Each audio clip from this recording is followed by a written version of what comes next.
Pag gusto ba makipag ng isang lalaki, totoo bang mahal ka niya? Depende.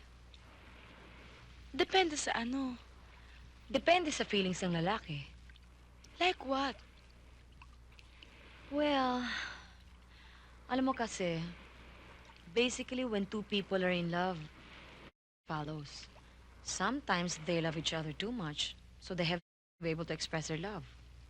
You mean you have to have to express your love? Not necessarily because there's such a thing as platonic love. Eh, yan ang nga problema ko, tita eh. Pinoproblema mo si Roy? He wants to have sex with you. If you think you're ready for that, then find out how serious he is. Eh, yun ang nga problema eh. Parating nakabantay si Tita Tere. Ni hindi kayo makapag-usap ng matagal. You want me to find out for you?